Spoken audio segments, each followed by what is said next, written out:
Les animaux et le deuil. Comment les animaux vivent le deuil? Comment les animaux vivent le deuil de leur gardien, par exemple, ou aussi d'un autre animal? Sujet intéressant. Vous avez été plusieurs à interagir. Il y a eu des très très jolis commentaires. Je vous laisserai aller les regarder d'ailleurs. Il y a eu aussi des bonnes questions. En fait, comment les animaux réagissent à un départ de leur gardien, un deuil aussi d'un autre animal? Ben, j'ai envie de dire, ça dépend. Ça dépend de leur évolution, tout comme nous, les animaux peuvent être à différentes étapes de leurs évolutions respectives. Et ça va aussi dépendre de l'acceptation. euh, enfin, si vous voulez ça, de ça va découler l'acceptation et la compréhension du départ du gardien ou d'un autre animal. Tout dépend d'où en est l'animal dans son évolution. Plus il va être évolué, plus il va être capable aussi de ressentir, de percevoir, d'accepter et de comprendre. Tout comme nous en fait, hein. N'oubliez pas que les animaux, eux, vivent en permanence dans l'instant présent. Mais selon comment était leur gardien, il se peut aussi que les animaux aient pris certains traits de caractère du gardien. Si le gardien était tout le temps dans l'attente de quelque chose, etc., l'animal peut aussi rester dans l'attente que le gardien revienne. Finalement, la manière dont un animal va vivre un deuil va aussi dépendre de comment s'est passé le départ. Est-ce que c'était une longue maladie? Est-ce qu'il y a eu le temps, et pour le gardien et pour l'animal, de s'expliquer les choses, de ressentir les choses? Est-ce que le départ est dû à un, un accident, donc un départ soudain, un choc? En fait, tout ça influence sur comment l'animal va réagir. La manière dont l'animal va vivre un deuil dépendra aussi de ce qui s'est passé dans la vie de son gardien finalement. Sa façon de réagir va dépendre de la façon dont l'humain a vécu son propre départ, a accepté le fait de devoir partir avec facilité ou avec plus de difficulté. La réaction d'un animal, en fait, face au deuil de son gardien, euh, peut aussi grandement dépendre de la réaction des membres de la famille qui sont autour, puisque l'animal va de toute manière se connecter à quelque chose. Il faut savoir que les humains vivent tous, nous en tant qu'humains, quand on vit un deuil autour de nous, on a tout un processus qui se met en place. Bien sûr que ce processus peut être vécu différemment par chacun. Des fois, ils ne sont pas dans le même ordre, mais c'est en tout cas des émotions qu'on va ressentir. Et parfois, les humains brûlent les étapes, essayent de se convaincre que tout est OK, mais finalement, ça ne l'est pas. Et je pense que quand je vous dis que les membres de la famille restants peuvent aussi influencer comment l'animal vit ça, ben, si les membres de la famille ne vivent pas leurs étapes du deuil ou se convainquent que tout va bien ou restent dans le déni, ça va être plus compliqué pour l'animal. Les étapes pour un être humain au niveau du processus de deuil, d'abord c'est le choc, hein. Les toutes premières émotions quand on perd un être cher, c'est le choc. Il y a un blackout.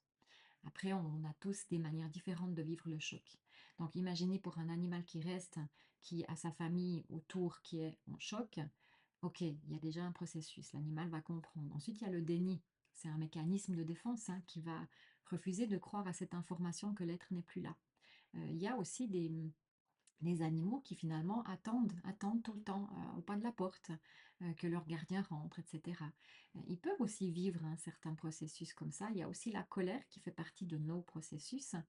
Certaines personnes passent aussi par la dépression, ou en tout cas après la colère vient la tristesse, pas forcément la dépression, mais la tristesse. Et ensuite, il y a la résignation qui va se mettre en place et tout à la fin, l'acceptation. Et ce processus peut être très rapide comme très long pour certains. Et nos animaux vont aussi avoir euh, tous ces processus-là jusqu'à l'acceptation, jusqu'à enfin, et pour moi ça c'est la dernière étape, pouvoir se reconstruire. Donc la dernière étape d'un processus de deuil est la reconstruction. Donc l'animal vit aussi certaines de ces étapes, peut-être un peu différemment que nous, mais il vit aussi des étapes d'acceptation. Mais comme un animal vit en permanence dans le moment présent, pour lui, c'est plus facile. J'ai eu un cas, il n'y a pas très longtemps, une petite minette, enfin pas très jeune, elle était assez âgée, dont la gardienne est décédée à l'hôpital. Et c'est la petite fille de cette grand-maman qui a pris le chat chez elle. Et c'était assez dingue parce qu'on a fait deux communications assez rapprochées. Et dans un premier temps, elle avait manifesté le besoin d'avoir les odeurs qu'elle retrouvait chez la grand-maman, donc elle avait pris une couverture ou un habit, je ne sais plus quoi. Et c'est vrai que cette Minette dormait sur les affaires de la grand-maman. Et puis, d'un coup, cette Minette ne voulait plus se coucher là et elle s'est couchée un jour devant la machine à laver. La femme avait préparé pour faire la lessive et il y avait la couverture du bébé. Et tout d'un coup, on l'a trouvée couchée sur la couverture du bébé et elle rechignait à aller sur les odeurs de la grand-maman. Donc, on voit aussi que cette Minette-là a dû faire un certain processus jusqu'à accepter et se dire, OK, pourquoi pas me reconnecter à autre chose, donc reconstruire un autre lien. Donc vraiment, souvenez-vous de ça. Je crois que c'est Paola qui a dit, on humanise des fois un peu trop les animaux. Il faut qu'on fasse attention à ça. Les animaux, eux, vivent en permanence dans l'instant présent. Donc l'acceptation pour eux est nettement plus facile de manière générale. Mais il y aura autant de réactions face à un deuil que d'animaux sur Terre, j'ai envie de dire. Il n'y a pas une réponse précise à cette question. Il faut rester ouvert d'esprit, il faut surtout observer et dans la mesure du possible, si on peut aider l'animal à mieux vivre cette transition, on le fait. Ça peut être par la communication animale, par le soin d'AI, etc. Mais voilà, il faut laisser les choses se mettre en place. Il faut laisser le temps au temps, comme on dit, autant pour nous que pour les animaux. Et vraiment, tout va dépendre vraiment de cette connexion que l'animal a avec son gardien. Il y a tellement d'histoires qu'on lit que finalement, si l'animal est vraiment connecté à son gardien, il va tout à fait comprendre ce qui se passe.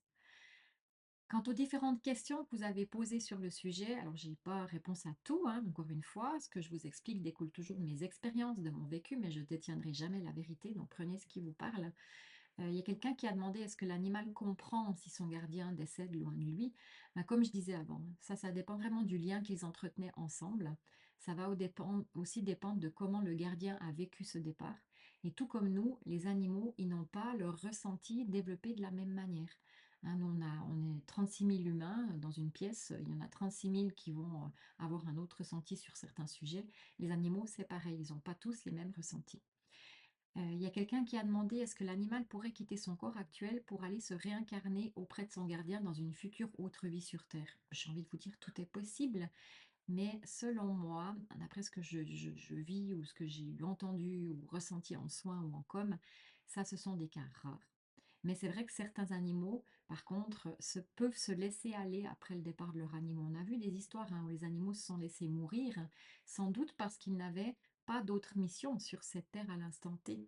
La mission était auprès de ce gardien. Ma mission est terminée ou pas. Mon gardien n'étant plus là, je n'ai plus de mission. Je suis comme au chômage. Et s'il n'y a pas une autre mission qui se présente, l'animal peut se laisser aussi aller.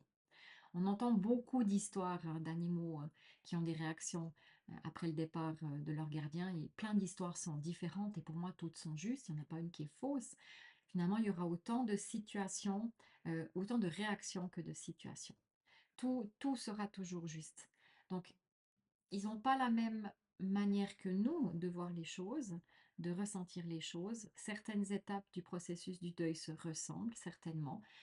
Encore une fois, tout va dépendre de l'évolution de l'animal, du lien qu'ils avaient ensemble, de comment le gardien vit ce départ et surtout de comment les gens qui sont autour et qui restent proches de l'animal vont vivre tout ce processus de départ et l'acceptation jusqu'à la reconstruction.